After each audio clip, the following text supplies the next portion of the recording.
Salut tout le monde, comment allez-vous? Moi ça va plutôt bien. Aujourd'hui on se retrouve pour une nouvelle vidéo pour 5 méchants de Batman, la série animée qui m'a marqué. C'est parti.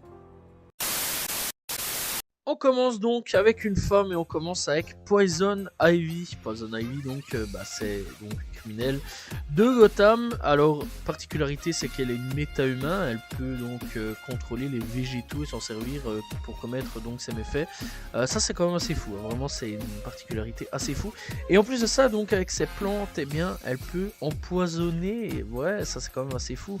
Bref, donc elle apparaît dans la série puisque donc à la base, eh bien, elle est chercheur dans une société de cosmétiques. Alors à la base, tu te dis ça va, elle est cool, elle est gentille, voilà. Mais le truc, c'est que c'est une écologiste fanatique, un petit peu trop en fait, vraiment trop.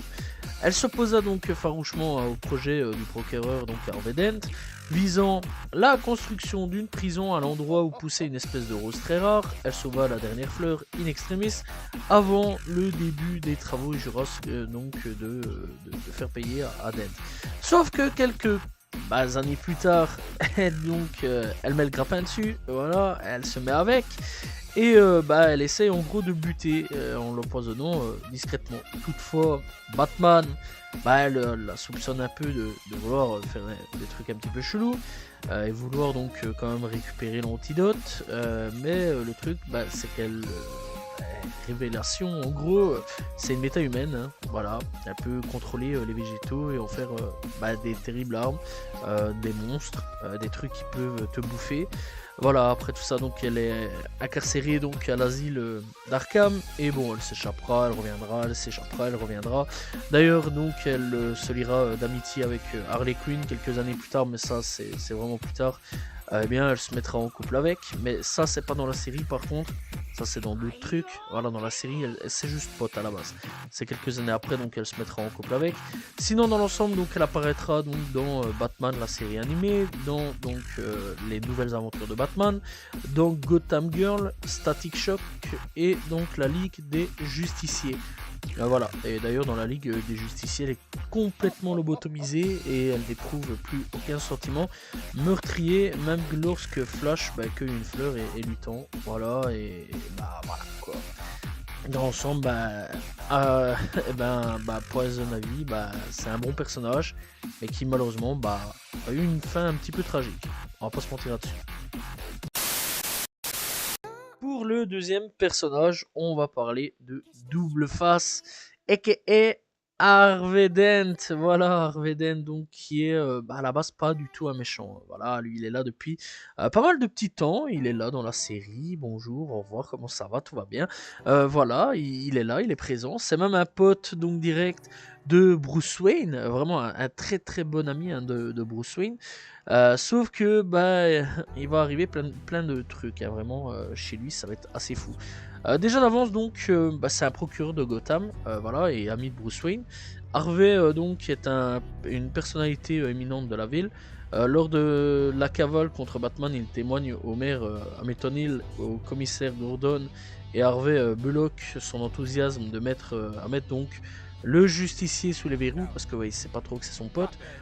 Ayant mis en œuvre donc la rencontre d'un nouveau pénitencier à Gotham 5 ans auparavant, donc Harvey donc rencontre Pamela, dit Poison Ivy, sans conscience de son intention de l'assassiner. Donc ça on en a déjà un petit peu parlé là-dessus précédemment. Donc se lançant dans une nouvelle campagne, il commandite des opérations de police contre les hommes de Rupert Thorne. Il est cependant victime de troubles de la personnalité progressifs suite à une accumulation d'agressivité refoulée depuis l'enfance. Harvey perd son calme et donc agresse un criminel qu'il avait menacé, insulté, voilà, lors d'une arrestation médiatisée avant d'être apaisé par Gordon. Il a un nouvel accès de rage lors d'un discours et apprenant donc la libération, des gangsters s'attaquent à son assistant et même à Bruce. Seule sa nouvelle fiancée, Grace, parvient à lui faire reprendre ses esprits. Mise à mal donc par deux fois devant la foule, ses proches et les journalistes, ils se rendent donc chez sa thérapeute qui lui explique les raisons de crise de violence sous hypnose. Sa deuxième personnalité émergeant donc sous le nom de l'autre Harvey et manque donc de tuer la psychiatre. Harvey redevenu lui-même, accepte d'augmenter donc le rythme des séances pour éradiquer son double psychologique, sa condition devant rester secrète. Bref, donc grâce au progrès accompli, eh bien, du coup, il conserve sa sérénité et gagne son élection. Harvey reçoit malheureusement un coup de fil de Thorne ayant mis la main sur son dossier et le menaçant de révéler au grand jour. Il s'en rend sur le champ au repère de Thorne, non sans alerter Bruce par son empressement, qui revêt le costume de Batman et le suit sur les lieux. Il est poussé à bout, sa colère est exacerbée et le bouscule à nouveau. Harvey violente le malfaiteur avant de poursuivre donc leur chef au-dessus de plusieurs cuves d'acide et alors pris dans une explosion accidentelle causée par Batman et un homme de main amené donc à l'hôpital et la partie gauche de son corps est défigurée à jamais. Et Harvey donc s'enfuit de l'établissement après avoir frayé Grace par son physique et deviendra double face en tant que criminel. Voilà. Et donc en gros, lui, il choisit via une pièce si c'est pile ou si c'est face. Voilà, tu choisis et si tu as gagné, tu gagnes. Si tu perds, tu meurs. Voilà. Ça c'est double face. Ou alors il choisit en gros avec sa pièce qu'est-ce qu'il doit faire, pas faire, etc. etc. Ça c'est double face. Et c'est un personnage très très fascinant. Vraiment c'est un personnage très très fascinant. Mais si je dois encore m'attarder dessus, vraiment j'en ai pour beaucoup beaucoup de temps parce que c'est très long au niveau de son histoire. Il apparaîtra donc dans les nouvelles aventures de Batman encore, dans la Ligue des Justiciers et dans Batman la Relève. Mais par contre c'est un robot à son effigie qui est utilisé par Bruce Wayne et Terry McGinney lors d'un entraînement dans la Batcave. Voilà, pourquoi pas. Bref, donc dans l'ensemble, lui aussi a une carrière un petit peu flinguée, carrière politique complètement flinguée, passé complètement fou. Quand on regarde, voilà, c'était pas la meilleure enfance du monde. Et ça reste quand même un très très bon méchant dans l'ensemble. Et vraiment, j'ai adoré ce personnage. Pour le troisième, on va parler du Pingouin criminel donc de Gotham City et clairement un adversaire régulier dans la série Batman. Le Pingouin donc c'est un ennemi récurrent. Il est là très très très très souvent. Criminel d'envergure, il cherche surtout par divers cambriolages ou kidnapping à devenir riche. Par exemple, l'une des premières fois que l'on croise sa route, il est à la recherche d'un œuf de Fabergé appartenant à une riche citoyenne de Gotham City par la suite.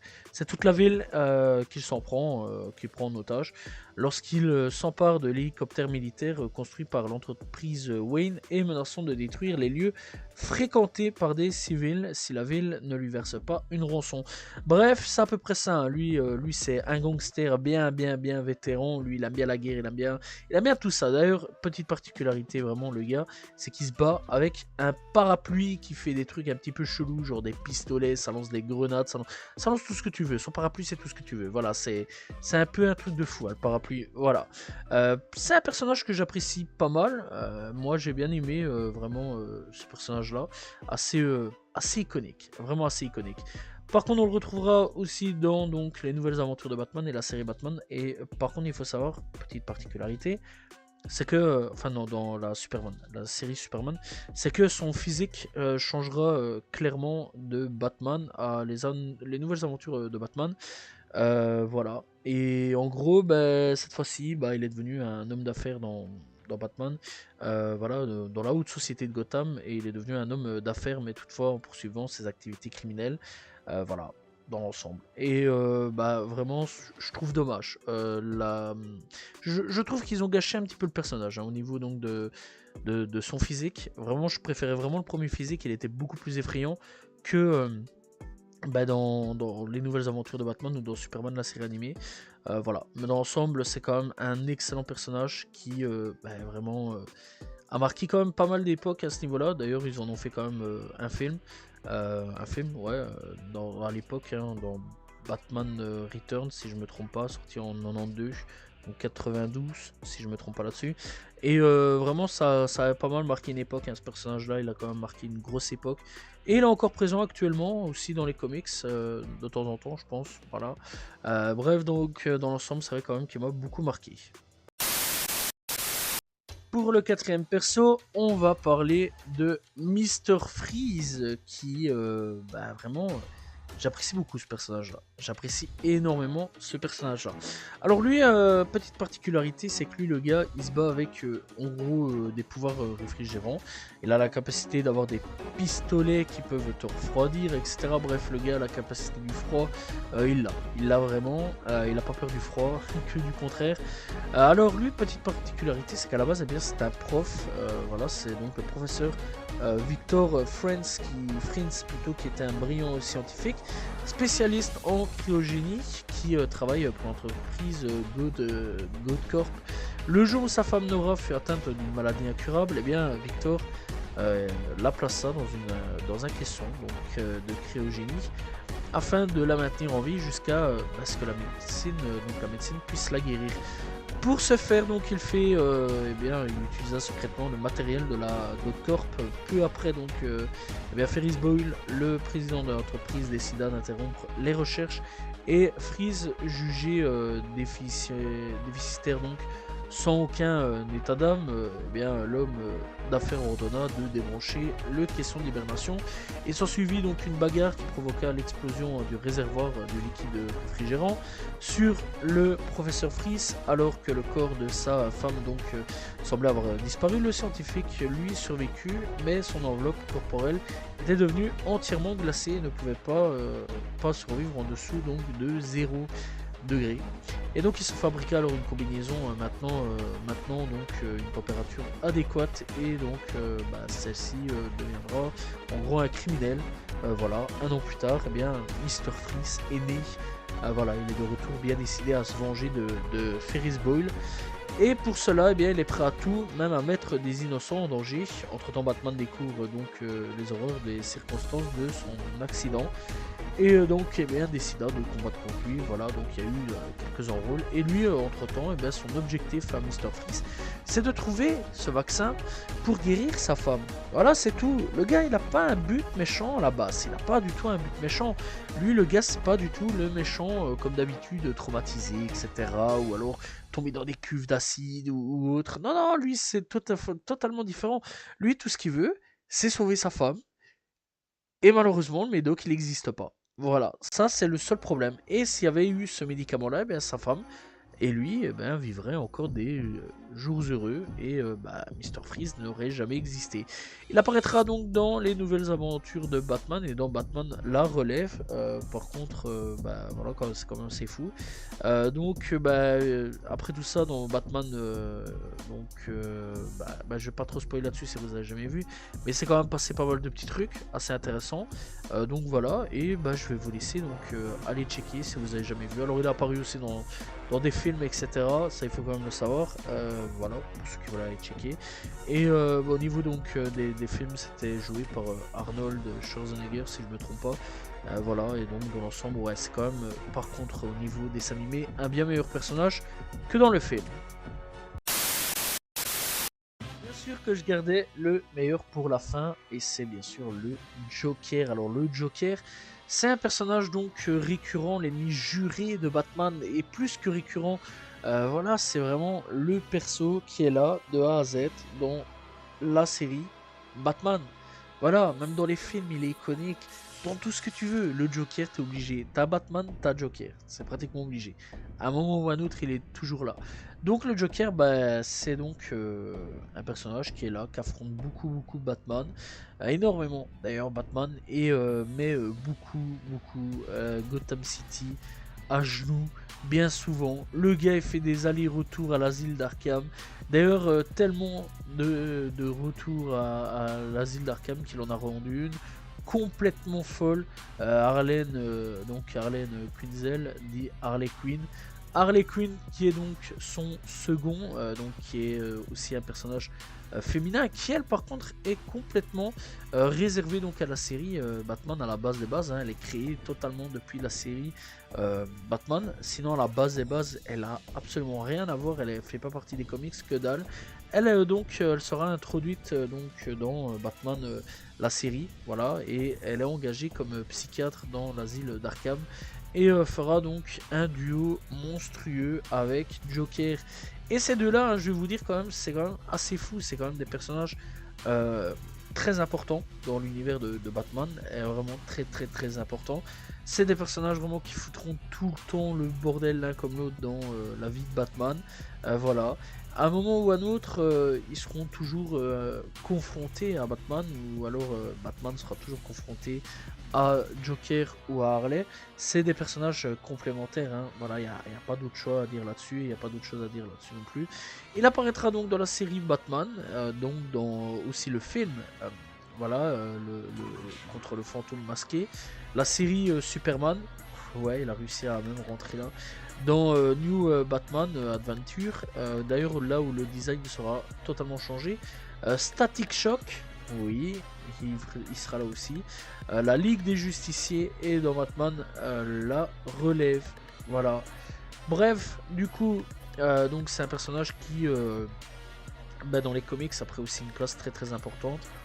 Voilà, c'est vraiment l'un des personnages les plus importants, je pense, de tout l'univers Batman confondu à ce niveau-là. Voilà. En plus, il est joué par Mark Hamill à ce niveau-là, ça c'est quand même plutôt cool. Donc pour ceux qui savent pas, c'est donc l'un des personnages principaux, donc Luke Skywalker dans Star Wars, Mark Hamill, voilà. Et ça c'est quand même assez fou là-dessus. Et bon, que ce soit la VF et O, elles sont excellentes l'un comme l'autre. Moi personnellement il m'a beaucoup marqué, hein, ce personnage là. Voilà, j'ai beaucoup apprécié ce qu'il a fait, beaucoup apprécié donc ce personnage là, et des fois il me tape des barres de rire à crever ce mec là, c'est un truc de fou vraiment. Voilà, alors au niveau donc de son character design, il a beaucoup changé, il a beaucoup évolué, au niveau donc au fur et à mesure du temps, au niveau donc des années, etc. Ça il faut quand même le savoir, il faut quand même le dire aussi. Et c'est un personnage qui je vous laisserai donc aller découvrir. Voilà, n'hésitez pas donc à aller checker l'épisode, enfin les épisodes où ils sont dessus, enfin où il est dessus, et vraiment il est quand même pas mal présent dans l'univers Batman. Ça il faut le savoir. Donc par exemple il apparaît donc dans Joyeux Noël Batman, Mort de rire, Les oubliés du Nouveau Monde, etc. Vraiment dans pas mal de trucs, hein. Au niveau donc de Batman la relève, il fait partie de l'épisode 10, Stridor, en tant que caméo. Le retour du Joker aussi dans le film. Dans les nouvelles aventures, c'est Trouble Fête. Joker s'achète une conduite. Dans Superman, c'est Nec plus Ultra 1, 2, 3. Et il y a encore un autre épisode. Il y a aussi Static Shock pour la Cour des Grands, la Ligue des Justiciers pour un monde meilleur, Cauchemar, Royal Flush 1 et 2, etc. Vraiment là il apparaît dans pas mal aussi d'épisodes. Bref, vraiment c'est un personnage qui a marqué toute une génération, qui a marqué vraiment pas mal de monde, et c'est l'un des meilleurs ennemis de Batman pour ma part. Voilà, c'est donc la fin des 5 ennemis de Batman qui m'ont marqué. J'espère que vous l'avez apprécié cette vidéo. N'hésitez pas donc à vous abonner, liker, commenter, partager. On se retrouve demain pour une nouvelle vidéo. Très prochainement pour parler de manga. Voilà, n'hésitez pas à vous abonner. Liker, commenter. Salut tout le monde. Ciao, ciao.